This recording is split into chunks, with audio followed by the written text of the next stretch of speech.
साथियों नमस्कार। आज 25 मई है और पूरे विश्व में 25 मई को वर्ल्ड थायराइड डे के रूप में मनाया जाता है।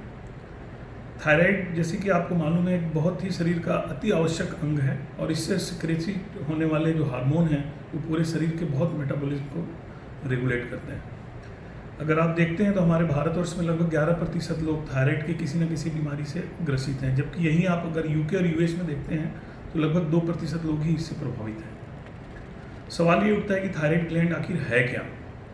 थायराइड ग्लैंड एक एंडोक्राइन ग्लैंड होता है। एंडोक्राइन का मतलब वो होता है जो कि हार्मोन को सीक्रेट करती है। ये गले के बीच में एक तितली के आकार का एक छोटा सा ग्लैंड होता है और लगभग इसका वजन 25 ग्राम या 25 ग्राम होता है और मुख्य रूप से ये 3 तरह के हार्मोन बनाता है। एक हार्मोन को बोलते हैं T3, दूसरा T4 या थायरोक्सिन और तीसरा कैल्सिटोनिन।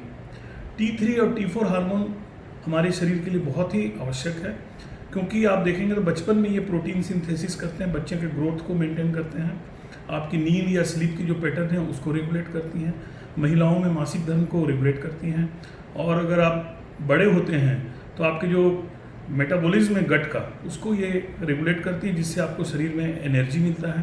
तो इस तरह से आप देखेंगे तो T3 T4 हार्मोन बहुत ही उपयोगी हार्मोन है।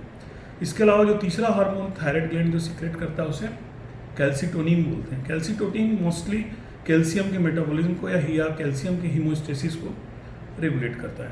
तो ये तो थोड़ा सा संक्षेप में जानकारी हो गई थायराइड के बारे में।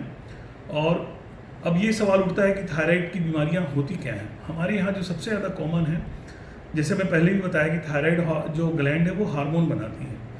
तो ये जो हार्मोन बनती है T3 T4, अगर इसका बनना नॉर्मल लेवल से कम हो जाता है तो उसे हाइपोथायराइड कहते हैं, या आपके भाषा में इसे मोटा होने वाला भी थायराइड कहते हैं। इसमें कई बार क्या होता है कि थायराइड ग्लैंड जो होता है एक्टिव नहीं होता, या बहुत सारी थायराइड की बीमारियां होती हैं जैसे थायराइडाइटिस है या थायराइड नोड्यूल्स हैं या कई प्रकार के थायराइड के कैंसर हैं जिसमें कि हार्मोन का बनना कम हो जाता है। तो इसको हाइपोथायराइड या मोटा होने वाला थायराइड कहते हैं। और सवाल ये उठता है कि आपको ये कैसे पता चले कि मुझे हाइपोथायराइड है। तो इसकी जो अगर आप लक्षणों को ध्यान देंगे तो आपको ईजिली पता चल जाएगा कि आपको हाइपोथायराइड है।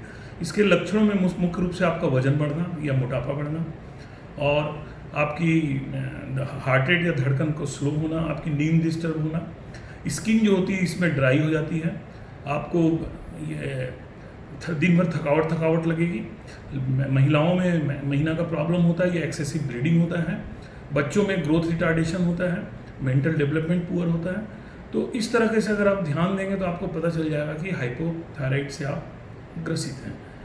और हाइपोथायराइड के फिर इलाज में यही है कि इनके हार्मोन का हम टेस्ट कराते हैं और अगर हार्मोन कम आता है तो आपके एज के हिसाब से, आपके वजन के हिसाब से और थायराइड हार्मोन के लेवल के हिसाब से आपको डॉक्टर आपकी हार्मोन बढ़ाने की दवाइयाँ देती हैं, जिससे कि आपको ये थोड़े दिन में आपका ठीक हो जाता है।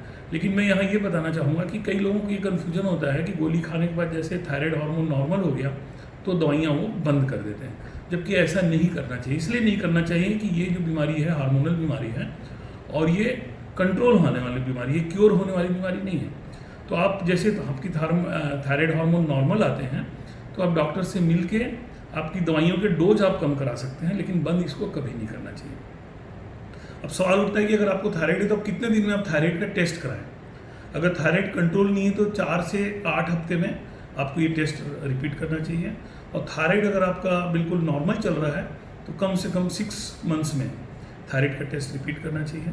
और मेरा तो ये मानना है कि थायराइड की जो गोलियाँ आती हैं 100 गोली की शीशी होती हैं, आपको जब भी नई शीशी खरीदने का टाइम है जैसे कि 3 महीने के बाद, तो पहले आप थायराइड का टेस्ट कराएं, रिपोर्ट अपने डॉक्टर को दिखाएं, उसके बाद फिर आप थायराइड की गोली खरीदें। दूसरा इसमें यह है कि थायराइड की गोली हमेशा खाली पेट में लेना चाहिए, ताकि फूड जो होता है, खाना जो होता है, इसके गोलियों को एब्जॉर्प्शन होने में रुकावट करती है। इसलिए हमेशा हाइपोथायराइड की गोली जो होती है वो खाली पेट में सुबह लेना चाहिए।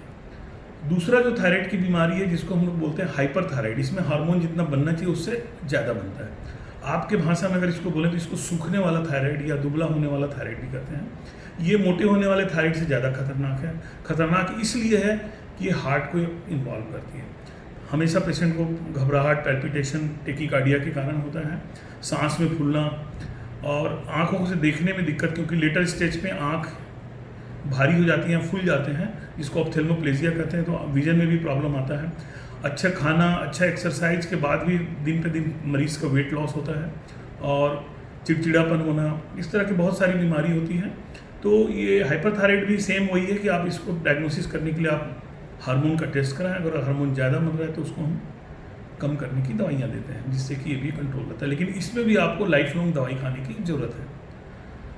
एक चीज़ और मैं बताना चाहूँगा कि कई बार हाइपरथायराइड में ना थायराइड ग्लैंड बड़ा हो जाता है अपने साइज से, जिसको मेडिकल के भाषा में गॉइटर कहते हैं और लोकल भाषा में जिसको घेंगा कहते हैं। तो घेंगा होने से या गॉइटर होने से हमेशा इसको नेग्लेक्ट नहीं करना चाहिए। मोस्ट प्रोबेबली ये आयोडीन डेफिशिएंसी होता है हमारे डाइट में। अगर इंडियन डाइट देखें, रूटीन डाइट में आयोडीन बहुत कम होता है, तो आयोडीन के डेफिशिएंसी से गॉइटर या ये थायराइड की बीमारी भी हो सकती है। अगर हम जागरूक बने, ध्यान से इसको देखें और अच्छे से इलाज कराएं तो थायराइड को कंट्रोल करना और इससे होने वाली तकलीफ से बहुत अधिक तक हम बच सकते हैं। और थायराइड से सबसे बड़ी एक ये भी प्रॉब्लम है कि प्राइमरी स्टेरिलिटी, यानी कि क्योंकि इसमें मासिक धर्म गड़बड़ होता है तो कई लोग मां नहीं बन पाते हैं। तो इसलिए थायराइड की बीमारी को आप कभी भी ऐसा होता है तो आप नेग्लेक्ट नहीं करें और उसको सिंसियरली डॉक्टर से दिखाएं और इलाज कराएं। धन्यवाद।